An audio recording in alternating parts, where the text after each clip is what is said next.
Comment estimer facilement les travaux de son immeuble de rapport, partie 2, on est parti.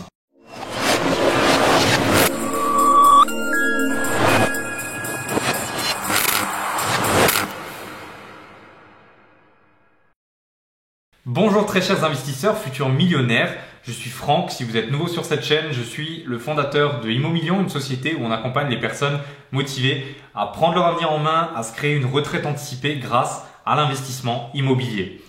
Avant d'aller plus loin, vous avez tous les liens sous la vidéo pour aller plus loin avec moi. Vous pouvez vous abonner, activer les notifications, mettre un commentaire, mettre un j'aime et surtout vous pouvez accéder au système Arnato. Je vous laisse découvrir ça sous la vidéo.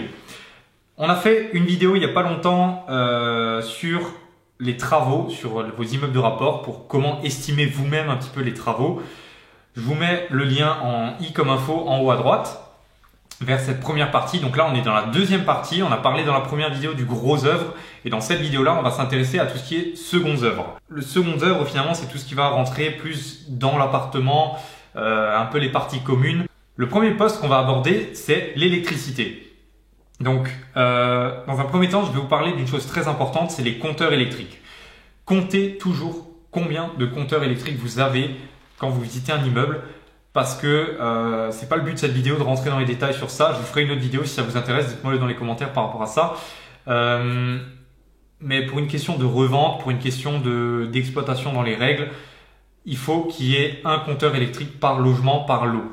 Donc, comptez le nombre de compteurs et s'il manque des compteurs, s'il faut faire rajouter des compteurs, si vous voulez peut-être même créer un lot, aménager les combles, ben, il va falloir rajouter des compteurs. Et pour ça, le compteur électrique, c'est pas quelque chose qui s'achète en magasin de bricolage, c'est EDF, Enedis qui va venir vous le poser. Et pour qu'il vienne vous le poser, il faut que votre installation électrique respecte un certain cahier des charges. Il faut par exemple, bon, c'est pas le but de rentrer trop dans les détails, mais notamment votre gaine technique. Alors, sachant que là, au moment où je fais cette vidéo, c'est ces normes-là qui sont en application, mais ça peut encore changer. Mais actuellement, voilà, il faut une gaine technique de, je crois que c'est 30 par 40. Il faut que voilà, les compteurs électriques se trouvent sur un endroit plat, donc pas dans un escalier par exemple. Donc il y a différentes règles comme ça. Donc il faut que votre installation électrique soit aux normes et ça se peut qu'il faut que vous fassiez une remise aux normes de votre installation.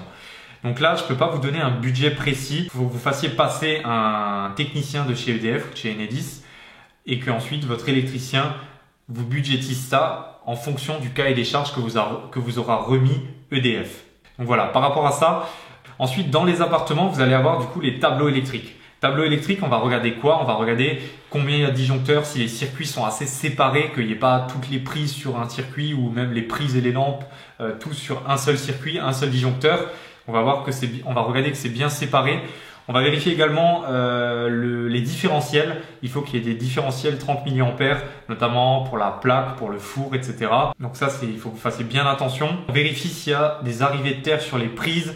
On vérifie le nombre de prises par pièce. En général, on compte 3 à 4 prises par pièce idéalement. Et donc, par rapport au budget, donc s'il y a un ajout ou une modification de compteur, comme je vous l'ai dit avant, c'est très variable. Ça va dépendre du cahier des charges qu'on va vous imposer. Le compteur électrique en lui-même, il n'est pas très cher en fait, mais c'est surtout la remise aux normes derrière qui peut être chère ou l'intervention également du technicien EDF qui va poser le compteur ou les compteurs. Par rapport à tout ce que je vous ai dit avant sur les tableaux, donc pour un appartement entier, une remise aux normes, ça peut partir à partir de 3 000 à 4 000 € en fonction de la taille de l'appartement. Donc là, quand je vous dis remise en normes, c'est remplacement de certains éléments sur le tableau, tirer les nouveaux circuits, etc. Après, si c'est juste remplacer quelques appareillages, quelques disjoncteurs, rajouter un différentiel, vous pouvez en avoir pour à peu près 1 000 €, un petit peu plus peut-être. Si vraiment c'est une remise aux normes totale et que c'est un grand appartement de 100 mètres carrés, on peut en avoir jusqu'à 6 000 à 7 000 € par appartement.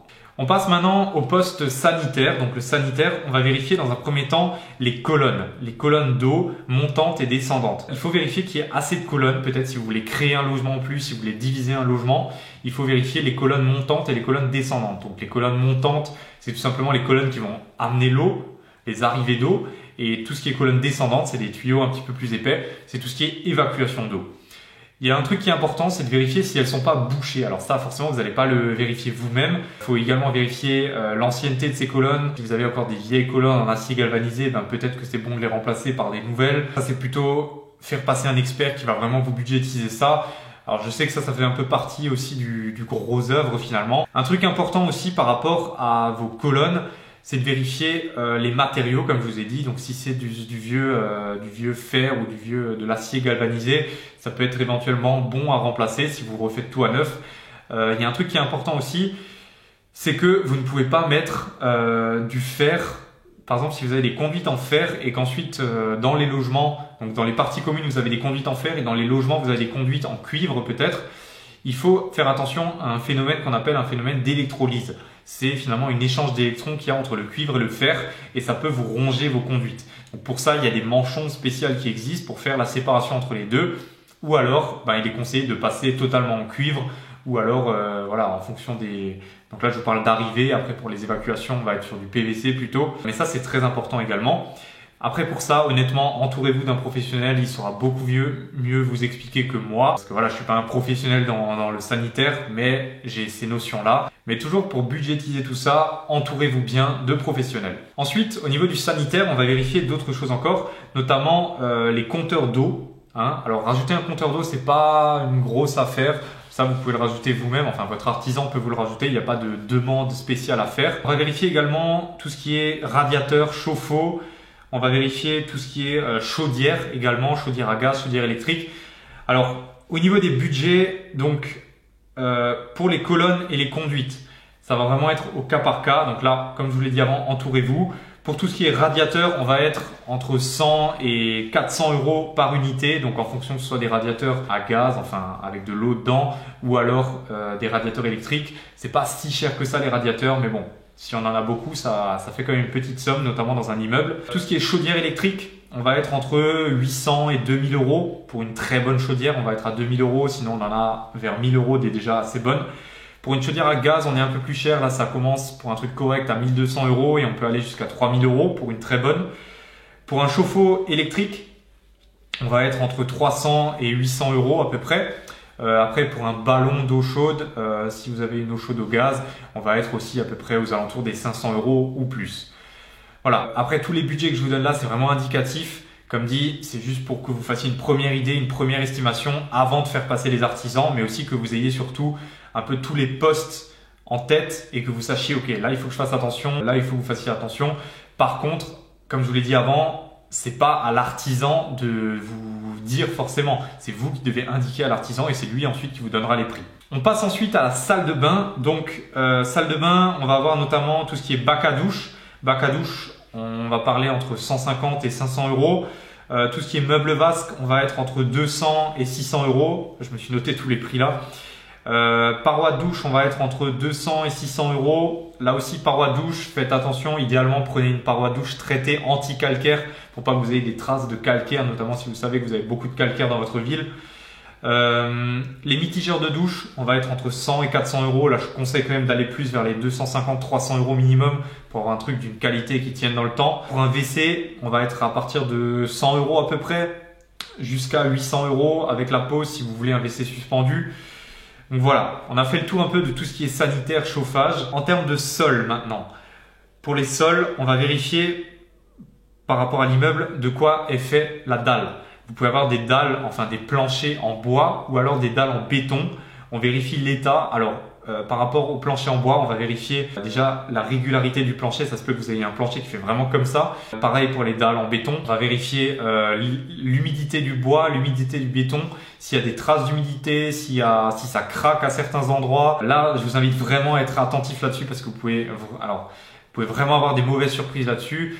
Malheureusement, parfois, on le voit pas forcément. Si on a un carrelage sur une dalle béton, on voit pas forcément l'état de la dalle qui est en dessous. Regardez bien également les plafonds parce que si vous avez, par exemple, une grosse humidité dans un plancher bois, ça peut peut-être se voir sur le plafond du dessous. Donc là, il faut être vraiment vigilant par rapport à ça. Vérifiez l'état de la chape si vous en avez une. La chape, est-ce qu'elle est encore bonne? Est-ce qu'il y a un réagréage à faire? Tout ce qui est réagréage et tout ça, je vais pas vous donner de budget. Ça va dépendre des surfaces que vous avez. Là, entourez-vous encore de professionnels. Après, tout ce qui est pose d'un sol, donc là, tout ce qui est budget sol PVC, Donc le sol PVC, c'est ce que je conseille. Je conseille pas forcément le sol en stratifié ou les vrais parquets pour du locatif. Donc pour du locatif, ce qui est vraiment idéal, c'est les sols en PVC. Alors ça existe à clipser. Alors je vous parle pas de baladome en fait que vous déroulez comme un tapis, comme ça c'est pas super. Par contre, vous avez des dalles en PVC que vous pouvez clipser ou alors des dalles en PVC que vous pouvez coller également. Ça c'est vraiment top. En termes de budget, avec la pose, on va être entre 25 et 40 euros du mètre carré. Pour le carrelage, on va plus être entre 30 et 60 euros du mètre carré, pose inclus. Et ensuite, voilà, on a fait le tour pour le sol. On va passer maintenant à la plâtrerie et aux peintures. Alors, quand vous allez visiter les biens, vérifiez bien l'isolation thermique et phonique de chaque appartement. On vérifie l'état des murs, quel est l'état du support, la tapisserie, est-ce qu'il y a une tapisserie à enlever, est-ce qu'il y a du placo à refaire, est-ce qu'il y a un doublage en placo à faire. Souvent, quand vous voulez isoler, vous allez faire un doublage en placo, ça permet d'avoir une plaque de BA13, de placo bien lisse et d'avoir un support pour mettre une laine de verre et repeindre sur un support propre. Ça c'est le top du top, mais forcément c'est pas le même budget. Ensuite on a tout ce qui est création de cloisons. Pour créer une cloison, c'est rien de très compliqué. C'est finalement juste rail de placo avec placo d'un côté, isolation et placo de l'autre côté. En termes de budget, c'est pas si cher que ça une cloison en placo. Alors bien sûr il faut compter aussi de tapisser et de peindre le placo ensuite, mais en termes de la cloison en elle-même, on va être à peu près à 50 euros du mètre carré. On a ensuite tout ce qui est faux plafond, donc création de faux plafond, on va être à peu près 60 euros du mètre carré. Et ensuite tout ce qui est peinture, tapisserie, peinture. Alors la peinture seule, on va être à peu près entre 15 et 20 euros du mètre carré. Donc là, je vous parle toujours des prix avec prestation d'un artisan. C'est pas si vous le faites vous-même, bien entendu. Et vous avez également tout ce qui est tapisserie. Alors détapissage, retapissage, on va être encore une fois vers 20 euros du mètre carré. Détapissage, retapissage et peinture, par exemple, en termes de rénovation, on va être sur 30 euros, 35, 40 du mètre carré à peu près. Donc là, on a fait un bon horizon de tout ce qui est secondes œuvres, des différents points à regarder. Vient ensuite tout ce qui est cuisine. Alors cuisine, vous le voyez tout de suite, il faut la changer ou pas. Moi, je vous conseille de partir sur des trucs assez haut de gamme, assez neufs. Pour une cuisine équipée, alors vraiment les tout premiers prix, mais je suis vraiment pas fan de ça. C'est vraiment les cuisines bas de gamme. Je vais pas citer de marque, mais il y a vraiment des cuisines qui sont très bas de gamme et pas de très bonne qualité. Vous pouvez en trouver à 500 euros tout équipé. Ça existe. Maintenant, je vous dis pas que c'est une bonne qualité, c'est pas du tout ce que j'utilise. Après, vous avez des cuisines un petit peu mieux, qui ne sont pas non plus des cuisines très haut de gamme, mais pour environ 2000-2500 euros, en fonction de la taille de la cuisine, vous avez déjà des très bonnes cuisines. Après, bien entendu, si vous voulez vraiment le top du top, vous pouvez aller jusqu'à 5000 euros. Bien entendu, pour du locatif, on ne va pas mettre une cuisine sur mesure à 15 000 euros. On va dire entre 500 et 5000, mais on va être en moyenne vers entre 1500 et 3500, on va dire. Vient ensuite différents postes un peu divers. Donc pensez également à l'évacuation des déchets, prévoir des bennes, ça a aussi un coût, location de bennes. Pensez aux différentes autorisations, tout ce qui est autorisation de poser un échafaudage, autorisation de travaux, déclaration de travaux, dépose des bennes, etc. Si vous voulez déposer une benne, si vous voulez poser une grue, pour tout ça il vous faut des autorisations. Pensez également à tout ce qui est accès, l'accès des véhicules de chantier, l'accès pour poser les grues, l'accès de camions de déménagement peut-être, les rues étroites, les centres historiques, tout ça c'est des choses qu'il faut bien prendre en compte à l'achat. Et un point encore, si vous désirez faire une mise en copropriété, donc une mise en copropriété, si vous avez si vous avez un immeuble et que vous voulez créer des lots et vraiment créer une copropriété, du coup, mise en copropriété en fonction de la taille de l'immeuble, on va être, donc le prix administratif, on va être entre 1500 et 3000 euros environ. Donc voilà, on a fait le tour de tout ce qui est immeuble. On a vu dans la première vidéo tout ce qui est gros œuvres, on a vu tout ce qui est secondes œuvres dans cette vidéo. Si j'ai oublié des choses, parce que je pense que j'ai peut-être oublié des choses en termes de travaux, en termes d'autorisation, de démarches, de tarifs ou de choses à faire attention au niveau des visites, n'hésitez pas à poser toutes vos questions. Je suis sûr que vous avez beaucoup de questions. Donc dites-moi-le dans les commentaires, mettez-moi un petit pouce bleu si vous avez apprécié la vidéo. N'oubliez pas que vous avez tous les liens dans la description pour aller plus loin avec moi. Et puis moi, je vous retrouve dans une autre vidéo. Ciao!